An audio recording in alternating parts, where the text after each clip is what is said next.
미국 주식에 투자하고 있는 남자, 그리고 다니머에 투자하고 있는 남자 장필입니다. 자, 오늘은 실적 시즌 때 나타나는 다니머의 주가 흐름에 대해서 한번 얘기를 해보고자 합니다.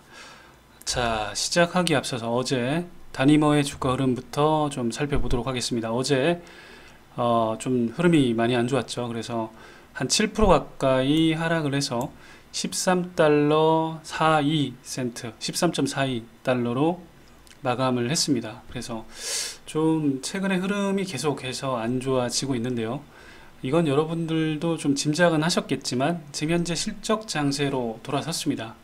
그래서 좀 그런 것들 때문에 지금 금융주라든지 아니면 빅테크들도 어닝이 좋을 것 같다는 예상이 좀 많아져서 그런 쪽으로 계속해서 좀 돈들이 흘러가고 있습니다. 그래서 저도 사실은 영상을 올리는 입장에서 제가 지금 소파이라든지 아니면 오픈도어라든지 뭐 테슬라라든지 이런 쪽을 좀 리뷰를 해드리고 싶은데 사실은 좋은 것도 리뷰를 하는 게 의미가 있지만 어려울 때 옆에 있어주는 사람이 좀 도움이 많이 되잖아요. 그래서 어렵더라도 다니머 제가 또 여러분들께 많이 영상도 올렸고 그런 것들을 좀 어느 정도 같이 그래도 조금이라도 좀 위로 방송이 될 수 있지 않을까 그런 생각이 좀 들어서 조금이라도 자료를 좀 찾아보려고 노력을 했고 그래서 이제 일부 제가 찾은 걸 좀 공유를 해드리고자 합니다. 자, 그래서 일단 다니머 방금 전에 말씀드린 것처럼 10월에서 11월은 실적 시즌입니다. 그래서 돈을 버는 우량주 위주로 돈이 이동을 하고요. 스펙 상장주나 스몰캡은 수급상 굉장히 불리합니다. 그래서 왜냐하면 실적이 미진한 경우가 대부분이죠. 그래서 결국은 실적이 뒷받침돼야 하고 주식은 산책하는 강아지와 같죠. 그래서 앞서거니 뒤서거니 하지만 결국은 실적과 가장 밀접하게 관련이 있고 어닝과 가장 밀접하게 관련이 있는 거죠.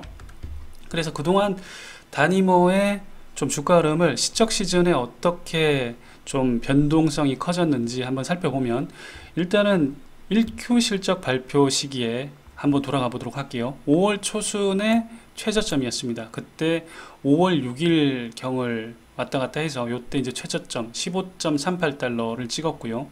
그때 이제 RSI도 보시면 굉장히 낮았습니다. RSI가 거의 20 초반까지도 거의 왔을 정도죠. 그래서 이때 RSI도 굉장히 낮았고 그 다음에 실적도 주가도 굉장히 흐름이 안 좋았다라는 거고 두 번째 EQ 실적 발표는 8월 한 중순경에 했습니다. 그때도 주가 흐름을 보면 그때도 최저점을 거의 찍었습니다. 그때 한 13.07달러로 최저점을 찍었고 이때도 RSI는 한 25 밑으로 내려갔습니다. 그래서 보시면 실적 때 이때는 5월 초순경에 최저점을 찍었고 두 번째 EQ 실적 발표할 때는 8월 중순이니까 지금 저희가 3Q 실적 발표 예상 시기는 11월 중순 정도 될 것 같습니다. 또 그러면 현재 한 10월 19일이니까 한 지금이 최저점이라고 보긴 조금 어려울 수 있을 것 같고요. 왜냐하면 RSI도 이때 보시면 이 거의 22 밑으로까지 내려갔던 5월 달이었고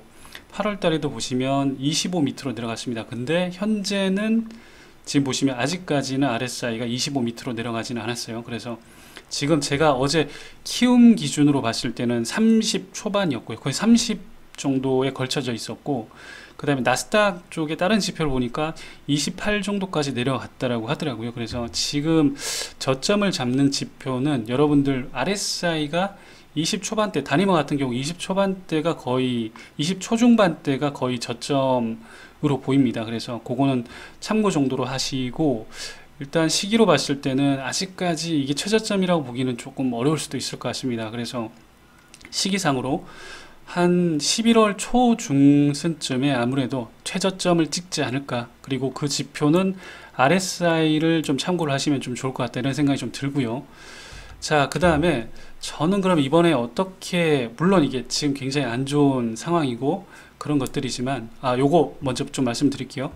이게 나스닥 쪽에 이제 뉴스 찾아보니까 이런 게 하나 나왔던데 일단은 RSI가 지금 보면 S&P 500가 RSI가 56.9입니다. 그런데 어제 다니머가 28.9를 기록했다라고 나스닥 쪽에 있는 뉴스에는 이렇게 떴습니다. 그런데 제가 키움의 MTS로 봤을 때는 32 정도였습니다.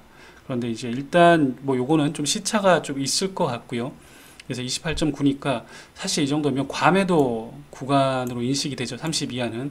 그래서 지금 손바뀜이 좀 일어나면서 과매도 영역에 진입을 했다. 그래서 요때 시기에 사면 거의 최저점에 근접해서 사는 거는 맞습니다. 예, 지금 과매도 구간이기 때문에.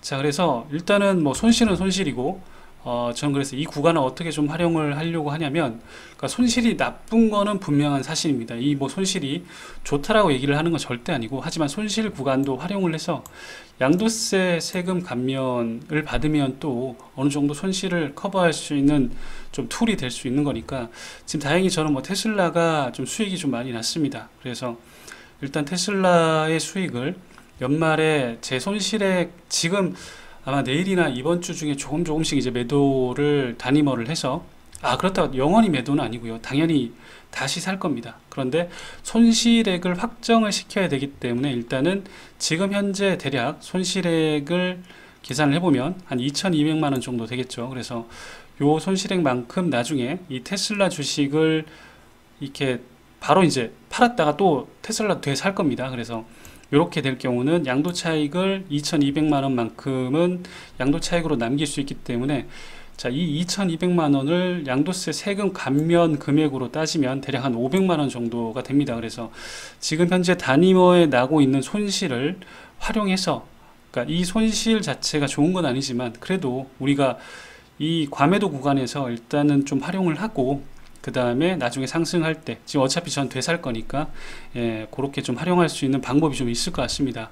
그래서 다만 이거는 국내 투자자분들은 가능하고요. 근데 해외에 계신 미국 거주자분들은 워시 세일 룰이라는 게 있습니다. 그래서 이게 매도일로부터 30일 이내에 같은 주식을 사게 되면 절세가 안 되니까 요거는 뭐 감안하시고, 이게 미국은 미국 쪽의 룰을 따르셔야 되고, 국내 같은 경우는 판 다음에 다시 사도 일단 손실이 확정되면 상관없습니다. 그래서 우리가 12월 31일 마이너스 3일 전까지 뭔가를 매도를 해서 양도세, 그러니까 이제 양도 차익이 발생하면 그거는 절세가 가능합니다. 그래서 일단은 안 좋은 건 안 좋은 거고, 그거를 뭐 바라만 보고 있기에는 사실 좀 그렇잖아요. 그래서 이런 양도 차익이 난 것들을 어떻게 좀 우리가 절세할 수 있는 수준 정도까지는 한번 활용을 해보는 것도 방법일 것 같습니다. 그래서 일단 다시 한번 말씀드리지만 굉장히 어려운 시기고요. 여러분들 참 이 정신적으로도